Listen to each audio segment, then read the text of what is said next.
RJ Rivers. Sir, good evening, Mr. President. Yes.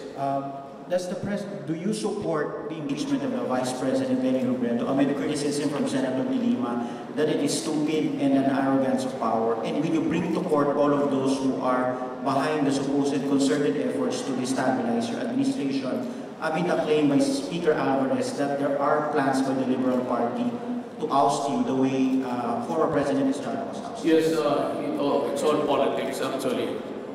In the matter of going after them, it has not reached that level of violence, destabilization. It's more of publicity. And for as long as it is really peaceful exercise of the freedom of speech and freedom of the press, there's nothing I can do about it. It's guaranteed under the Constitution. The talk about destabilization, I think, is a bit too, well, it's just an exponential word, actually. It has no limit. But actually, you have to have the kind of situation where there is already violence committed and imposed on the population, whether they are with you or against you. Pagka ginulo nila ang bayan, just like what is happening in Mindanao, if it goes out of hand and children are already targeted for killings, ibang istorya na yan.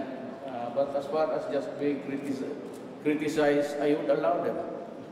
I cannot do anything because the Constitution guarantees criticism.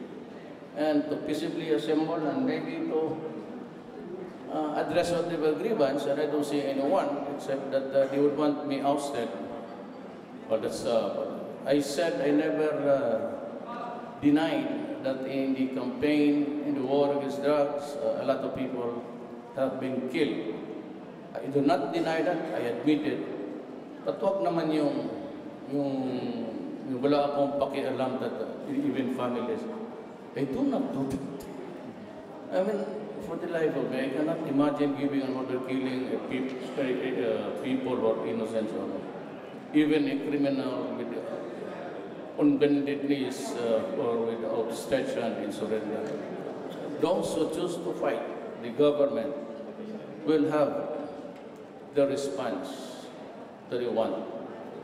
But never, I said, you can ask anybody, I never ordered anybody in private or in public, which is, ang sinabi ko, papatayin kita, ako yun.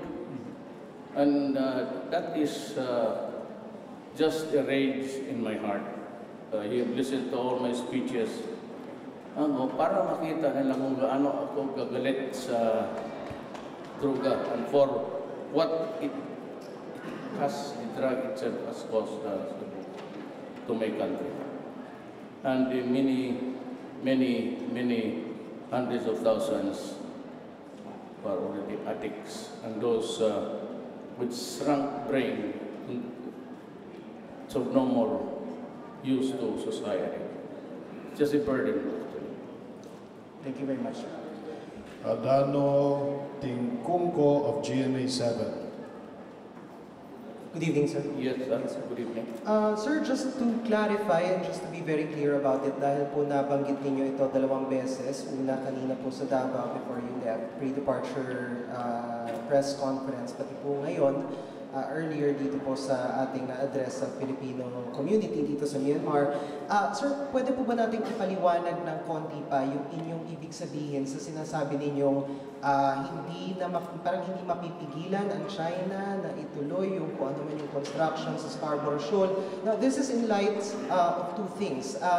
Yung mga ilang mangingisda sa Subic, Zambales, ay meron pong hamon sa inyo na ipakita raw po ninyo ang inyong katapangan at maglagay daw po tayo ng watawat doon po sa Scarborough. Another thing is, ito pong si Representative Alejandro, ang nag-file po ng impeachment complaint po laban sa inyo, ay kinukonsider daw po niya na mag-file ng supplemental complaint kaugnay po dito sa Benham Rice. Well, for what? If he wants to fight with China, he can lead. I will be glad to send him as the first batch of delegation of Filipinos who want to take the Spratly Islands and all of this will be occupied now. Sige, siya ang mauna. Maraming galit na nangyari sa ganun. Ako, it could be slaughter for the Filipinos to do that. Yung kanyang tapang-tapangan, huwag mo nang do not compare me with you. You're all cowards. Alam ninyo, nakita yung kagitingan ninyo noong nag-mutiny kayo, mga walang hiya kayo. You just disturbed the public peace, shouting invectives against government. Warawara kayo ng mga armas doon. Gagawa kayo ng hotel. That's the only one that you are capable of doing, to invade the hotel and then thereafter to surrender. Kung ako pakitaan ng mga yabang ka. I mean, ano bang ginawa nila? Yung grupo nila. What have you done to the country? Nothing. Except to make noise. And that really happened during your mutiny. Na hindi kayo kasi you were forgiven by a president na ewan ko. And you enjoyed your freedom now because of one man. But what you did to the country was really something out of. Tapos kayo mayabang, ano pinagyayabang ninyo na you had your chance to show your bravery. Do not shit with me. May panahon na dapat lumaban kayo. Yung itlog ninyo, dumating naman dyan sa bunganga ninyo. Tapos sabihin niya, bravery. Hindi, noon lumaban na sana kayo, pinandigan niyo yung sarili niyo. Don't. If I were you, stop boasting about bravery and all of this thing. You're incapable of doing it. You have had your chance to show to the Filipino. Your bravery was tested, and you failed miserably. So do not talk about bravery and all of these things.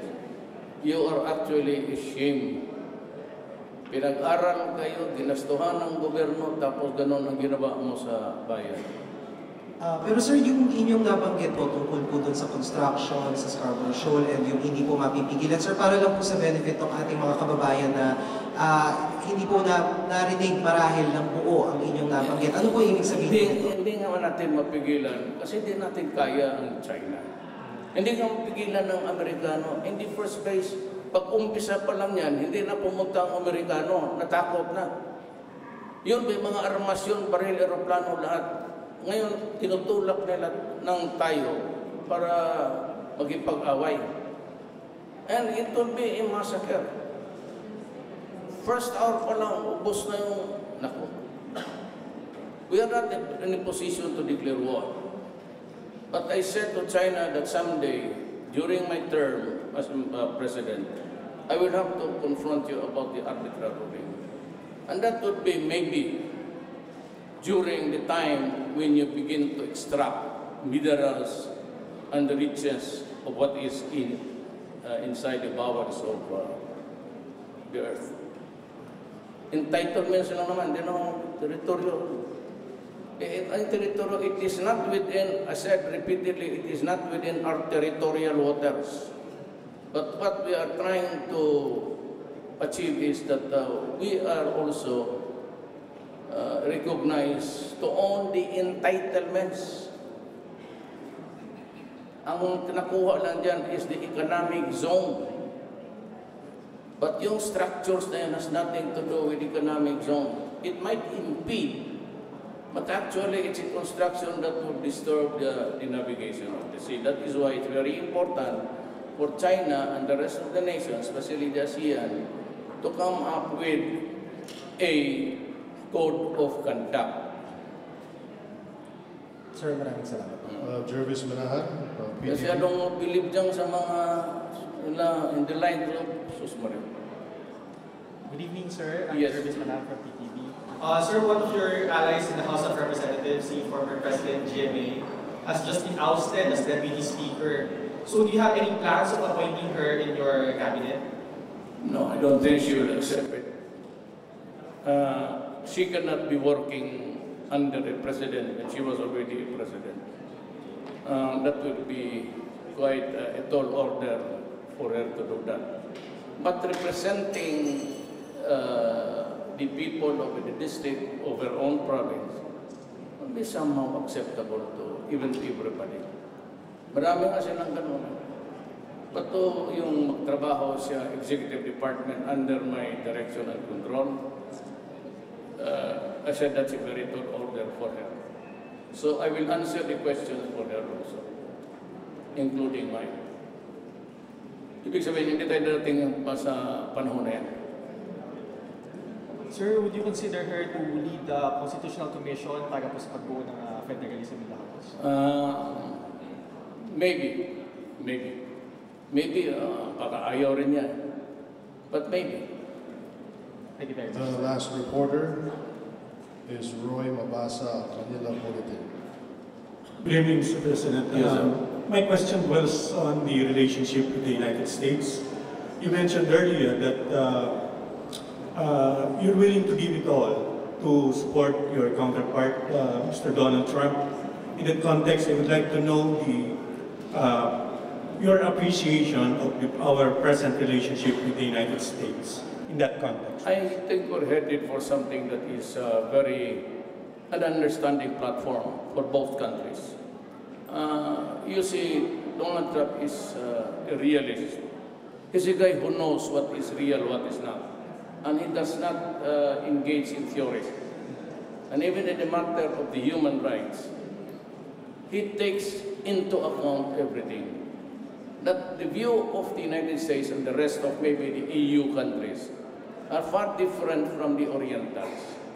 And they are, at face value, what they are now saying is that they want everybody to follow. They're trying to impose their culture and their beliefs, whatever it has gone to. And when in the matter of the gender, there seems to be no, it's always the citizen globally. It does not say anything about being a national or a citizen of this country. And that could be fatal. Because then you impose the rules because he is a citizen of the global countries. You know, you're trying to be a dictator. You dictate upon nations what, how, and what you believe in. That is not acceptable to Korea, Japan, and the rest of the ASEAN countries, and also with Putin and Xi Jinping. Huwag ka magsabi na ganito na protektado. That is why they're trying to protect everybody.